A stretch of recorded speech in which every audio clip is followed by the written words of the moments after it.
Hey everybody, welcome to Dano Channel Gaming. I'm Dano, and I'm back with more Disney Infinity, as you guys can see on the screen here. Ooh, who is that? That is little Tinkerbell. Look, it's little Tinkerbell. So, Christmas has come and gone, right?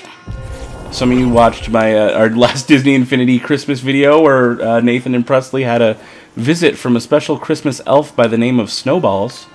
They were going to be doing a Disney tutorial, and a little elf showed up and kind of ruined their tutorial. I don't know if any of you guys got a chance to watch it, but they had fun making it, and I don't know where Snowballs has been, or maybe he'll show up again another day, I don't know. But if you guys think Snowballs should show up, let us know in the comments, so maybe we'll send him a message or something, I don't know, we'll see if he can show up. But if you haven't watched it, go watch it. Not right now, do it after this video. But for right now, I decided I would finally get around to showing you guys how to make that XP generator that I use whenever I do a breakdown of new characters. Also, that being said, with new characters, after Christmas, after everything Santa brought us, we ended up with like every single Disney Infinity character that has ever been made. So you guys just got to let me know down there what characters you want to see me do a breakdown of, and I will level them up to 20 using an XP generator, like I'll show you here in just a minute. I'll level them up to 20, and we can go through all of their moves. See, right now, I literally just put Tinkerbell on here. She's a level 0, has no experience at all, and she's throwing fish. That's just weird.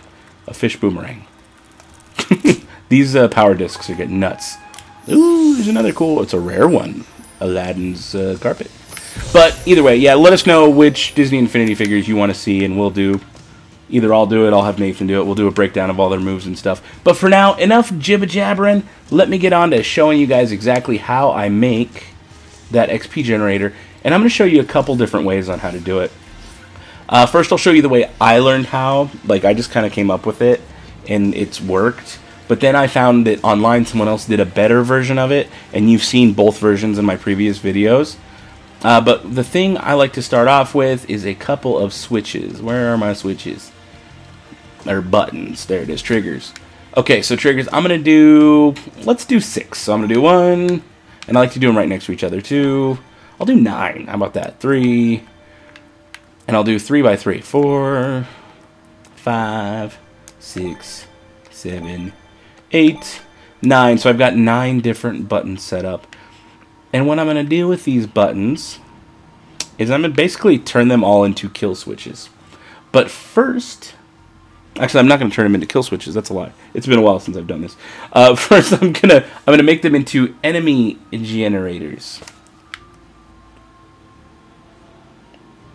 That is all incorrect. Every single part of that thing is incorrect. I should have rehearsed this before I did it. What I need is enemy generators and one button. So I need one button right in the middle. I'll get it right eventually, I promise.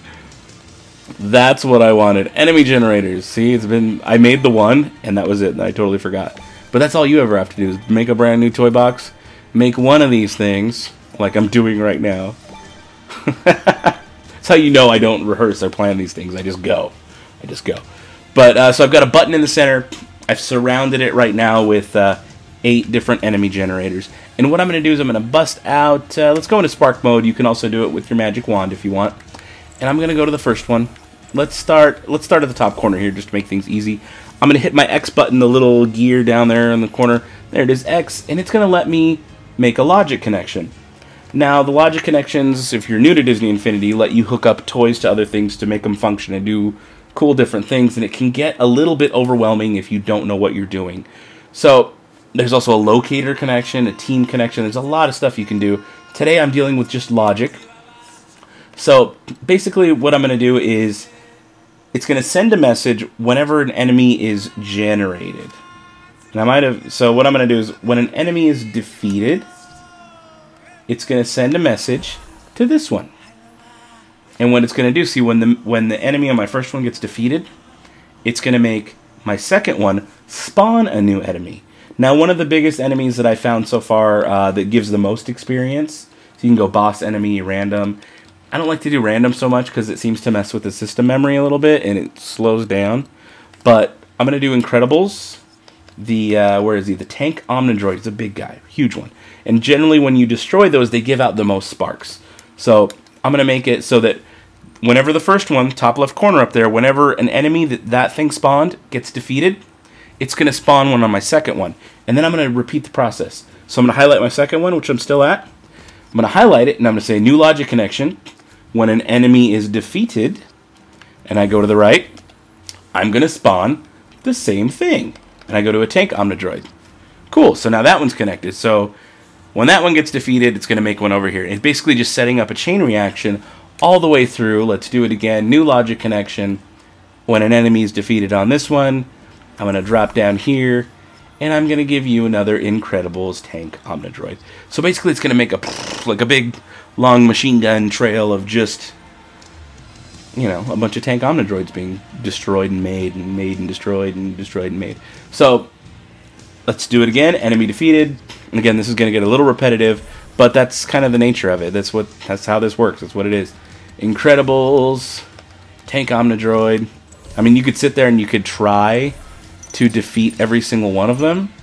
Like, spawn one, defeat it, which will take a while, and then try to do the same thing over and over and over and over again. It takes too long. I'm lazy. I got a lot of videos to make, games to play.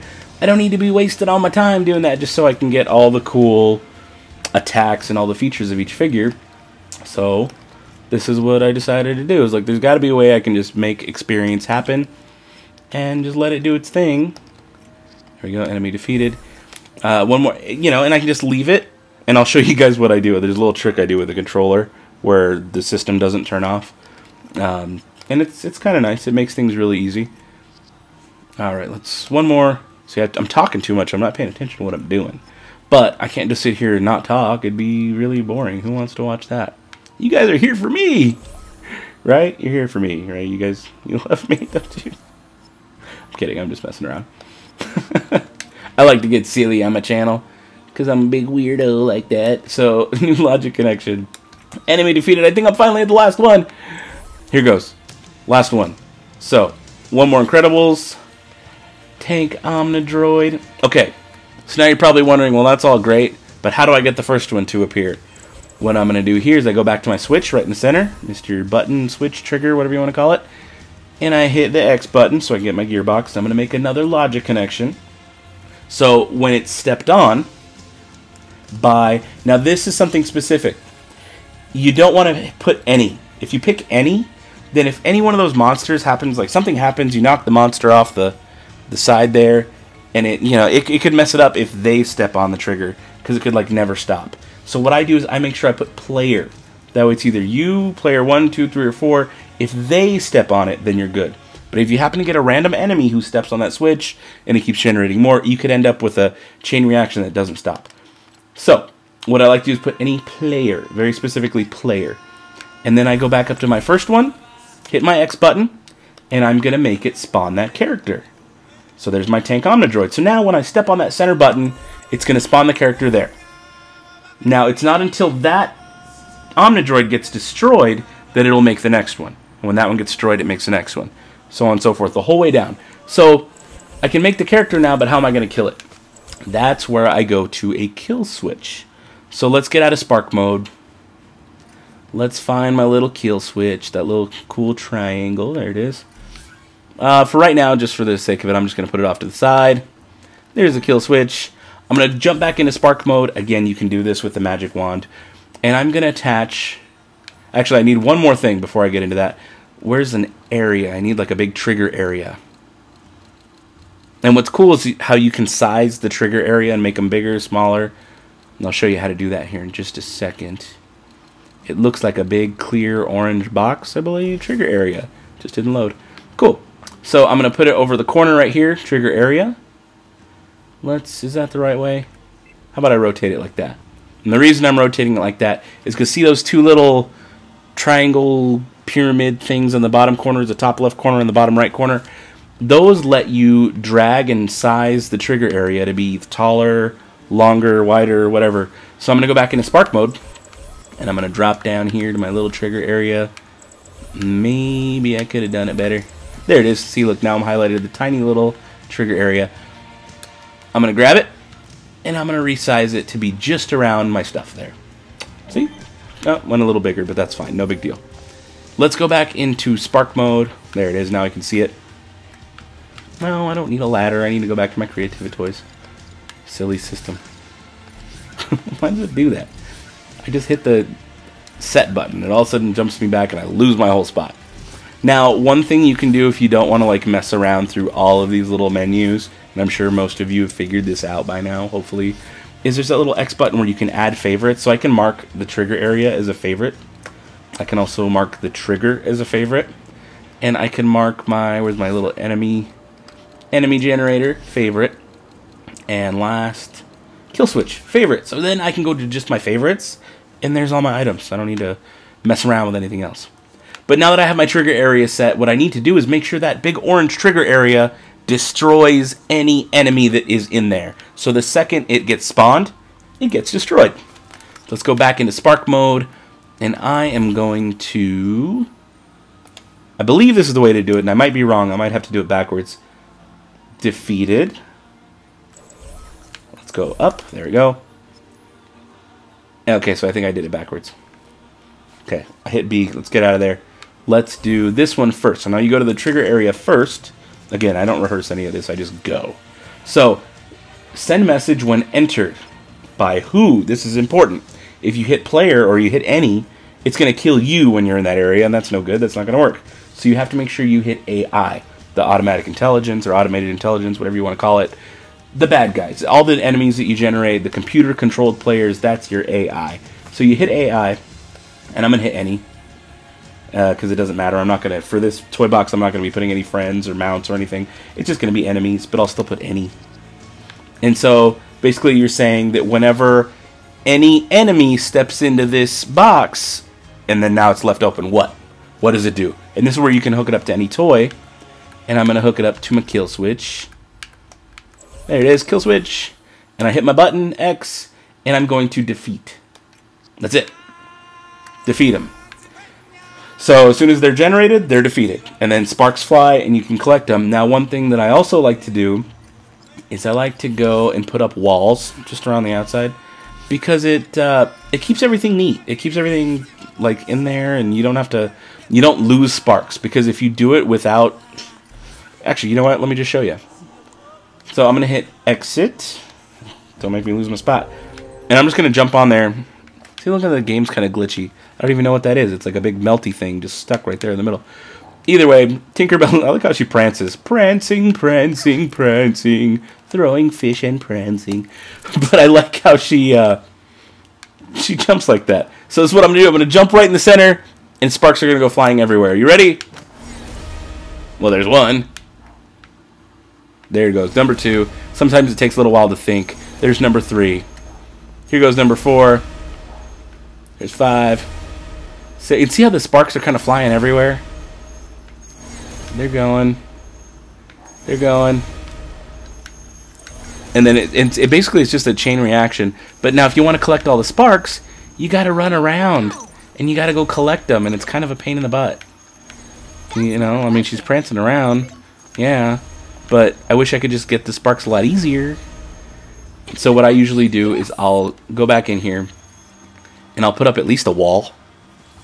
Because once the... there's got to be a... Is there a long wall I can put up, maybe? Ooh, that's too big. That's way too big.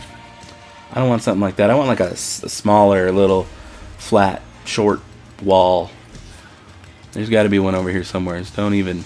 Okay, flat one? Large? No? Short. No, I was right next to it the whole time. That's not very short. Okay, that's short. I'm like, wait a minute. That don't look right. Oh, flip it. There it is. So I'm just going to match it up here. Put 1. There it is. 2. I'm just basically going to build like a little mini arena or something. I don't know what you want to consider it. 1, 2, 3, and let's do another one. That's better. 1, 2, 3, and I'm even going to do on these sides. I'm not going to close the whole thing, but I'll at least close most of it. Okay, we'll do one there, and I'll do another one right here. And so now all of those sparks are contained in this cool little area, just like that, and it's kind of nice, and it's kind of neat. And see, so now I can just run around in circles. You can even hit the little B move to do your dash, and it makes things a lot quicker. And then if you want to make it go even crazier, try jumping on the thing a whole bunch. And see, look, it's going to start going nuts. Ah, it's going crazy, it's going nuts, it's going crazy. But if you have 2 players and you do this like on 2 different machines, if you build like multiples of these machines, you will sometimes cause your game to freeze and break. And it's like, then you got to reset. And hopefully you don't have corrupted save data, because then you'll lose everything, and that's no good. So you do kind of have to be careful, at least on the Xbox 360. I haven't played it on Xbox One or on PlayStation 4. I only have it for Xbox 360. And being that it's a little bit of an older system now, it doesn't handle doing a whole lot, like when you have multiple characters trying to generate and also kill multiple enemies all at once. The system kind of freaks out. And we've had it stop on us with a couple like red screens of doom. Like the whole screen went red and the system just froze. It was like, oh, too much for me to think about, and the Xbox just went and just kind of fell over. It didn't fall over, but it, just stopped thinking. So that's how you build it that way. Another option to do it is to build them one on top of another. And I'll just show you that real quick if you guys are still watching. If you don't want to watch it and you can figure out how to do it, then fine. Go. Leave. No, I'm just kidding. Let me go to where's my filters? Let's go to my favorites. Where are my favorites? I need favorites. There should be a favorites option. I put favorites. Either way, let's start with so basically what I'm going to do is the same thing. And I'm going to build like a tower. So there's this one. Right above it, I'm going to do this. And you... Okay, guys, well, I'm actually just going to skip through that, kind of cut to the chase here, and show you. Once you can just layer them up like that, you build a giant tower, and you follow the same process, and you end up this time, instead of all of the sparks going everywhere, they just come straight down. And then you can just sit there. So before, it's easier to hook up. Like, one thing to note is I could set up my trigger area now, but it makes it a little bit more difficult when you're trying to use the wand and find your item if it's all covered by a trigger area, because it naturally wants to pick the trigger area first. So before I do that, I'm going to jump into Spark mode real quick. And I'm just going to start linking everybody. New logic connection. Enemy defeated. And I go up to this one. And I do another logic connection. Incredibles. Tank armor droid. Same thing as before. Blah, blah, blah, blah, blah, blah, blah, blah, blah. Okay, guys, real quick, one thing that you do want to make sure you don't forget is make sure that your top one, because it's a different layout, so you're not going in a circle so much, but make sure that your top one links all the way back down to your bottom one. Because if that doesn't happen, then it's not going to create the full circle, and it's not going to do the chain reaction where it goes on forever, and you're going to have to jump every time, and it's just not going to work out as well. So make sure you do that for sure, absolutely. Okay, now that those are all set to do their chain reaction, I'm going to go right here. Let's make a new stepped on by any player. Not AI. And then I'm going to have it spawn a tank on Metroid. There you go. So that's done. Let's get out of Spark mode. Now let's take my trigger area. I can center it, take it up right about there. Yeah, it's good. And I'm going to place it there. Let's hit my Spark mode button. No, I said Spark mode, guy. Oh, almost had it. There it is. Oh, almost. It's a little testy like that sometimes. There it is. Hit my button. I don't need to drag it smaller. I need to drag it up. There it goes. It does need to come in a little bit. There you go. It was a little too big before. And yeah, just making sure it's tall enough. There we go. Just to house another. Oh, what am I doing? Pay attention to what you're doing.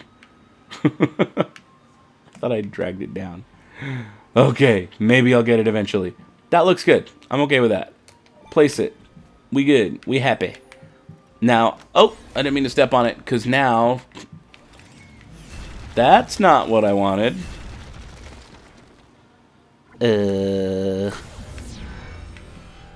Oh, okay, spark mode. That didn't work out as planned at all. So disregard that. See, and this is why you want to make sure... Oh, see, you know what I didn't do? I skipped a step. Duh. Okay, now that I'm in spark mode, let's go back to my trigger area here. See, this is why it's crucial to follow every single step. Is my trigger area, new connection when entered by AI. I'm sure there's some of you who are watching it. You're like, dude, you skipped a step. What are you doing? And this is why you don't do that. This is a perfect example. See, I planned this the whole time. Sure I did. But you got to make sure you connect your trigger area over to a, you know, a kill switch, or else it doesn't work. All right, Mr. Omnidroid, I'm getting rid of you. You're too powerful. Get out of here. All right, so now that that's built, see, now that, oh, they're starting to fall. They're starting to fall. Now, before I do that, let's get back into my little thing. I'm going to build a tower out of it. That way sparks don't go flying everywhere again. It's a good thing to have. If only I could find my tower pieces. My basic blocks. Yeah, basic blocks. There we go. Do I go short? There we go. That should work. One, and I'm just going to take it up and up and up. And just keep going on all sides of it except for one side. That should be good. You know, I'm going to go one taller just in case. Drop it down. Does that look good? I'm going to drop it down, and I'm basically just building a giant tower of enemy death. Or whatever you want to call it, I don't know. But every time an enemy gets spawned, he gets killed. Okay, so let's flip this like that. Let's move it to this side. That looks good. See, it's cool, it's starting. Now, I may not have set this one up right, because I kind of rushed through it. And my computer died halfway through while recording it. So, you know, that's a thing. But hopefully it'll be a good example when it's done. Let's put one on top. I don't know why, just because it sounds fun to me. And let's build up the outside here. Right. I don't know if that'll fit. Yeah, it'll fit. Why not? Oop. See, it doesn't fit there, though. Why is that? Either way, that's fine. Drop it down, drop it down, drop it down, drop it down, drop it... Oh, one more. Drop it down. Another one. Last one. Boom. So now I have my little cool tower of destruction. Oh, Tinkerbell's way up top. Fly, Tink. And I'm going to jump in right here. And all the sparks are just going to fall on my head. Thank you. Keep jumping, keep jumping, keep jumping, keep jumping. Now, if I just stand here, like, if you want, you can leave the house. Say you got errands to run or something. You're like, I'm going to go to school. I'm just going to leave this on. And when I come back home later, maybe Tinkerbell will be level 20. I don't know. Maybe she'll be ready to go. Actually, she's already level 5. But if you set it up right and you do the full chain reaction so it keeps going, and if you want, you can even go the extra mile here and put in a repeater. There's a little repeater toy somewhere. Let me see. Stopwatch power. I'll kind of show you how it works. If I can find it. Victory tracker, toy box, game maker. Now see, these little creativity toys, there's so much crazy stuff you can do. Oh, repeater. That's what I want, is a repeater. I'm just going to place this right here off to the side. And then I forget kind of how these work, but we'll figure it out real quick. New logic connection. How about on? Send message when on to... Is that my little enemy generator? Yes, but to my enemy generator, it's going to repeat. So whenever it's on, it's just going to repeat that same thing, Tank Omnidroid. Now, what I'm going to do in order to turn the repeater on is I'm going to go to my trigger area, another logic connection, when stepped on by any player. Again, I'm specific about that. That way no bad guys or anything weird happens. I'm going to go back to it, and I'm going to say on. So, let's get out of this mode real quick. Get out of there, get out of there. Jump back in, Tink. And it should repeat. I should just be able to sit here and let all the sparks fly. There it goes. They're just going to keep going and keep going and keep going. And soon enough, you come back later, and your character is all the way up to level 20. So there it is. I hope you guys liked watching this. If you want any more toy box tutorials or want to learn how to do any cool different things, let me know down below, because I want to know what you guys think. Because I got to figure out, I got to play with this more. I've been playing a lot of Nintendo lately. Not so much the Disney Infinity, but it sounds like some of you guys like it and want to see more Disney Infinity. In fact, some of you might have noticed, I got a couple Disney Infinity figures here. And I mentioned earlier that I have them all now. These 4 that I got good old Sheriff Woody. I've got the clear Toys R Us exclusive Sully. It's kind of a hard one to find nowadays. The Hulk, which I got at the PlayStation Experience. Some of you watched that video. And I also got a Nick Fury from the PlayStation Experience. Now, these are all extras, which means giveaway. I'm not doing the giveaway in this video, but stay tuned, because you're going to have the chance to win one of these. And I'm not going to give them all away at once. I'm going to give away one, and then, you know, from there, we'll see. But I haven't figured it out, but I want to do something like, if you guys watched my Amiibo giveaway, where I used Super Smash Bros. And I used the Amiibo to figure out who won. I'm going to do something similar, but with Disney Infinity. Basically, I'm going to try to come up with some kind of game using the text generator and some of those Creativitoys to figure out which of you, based on the comments you leave, basically to figure out which one of you wins, but I'm going to use the game to figure it out, and not me. I mean, picking from the hat, it's cool and trying that, but I want to make the game do the work, because it's a good way to show how the game works, maybe teach you guys something, and, you know, get to sit and play video games and have fun. So thank you guys so much for watching. Stay tuned for more Disney Infinity videos. Check out my main channel. Give this one a thumbs up if you like learning what we're doing here. And, thanks. I'm glad to have you guys here. I'll see you guys in the next video. Bye-bye.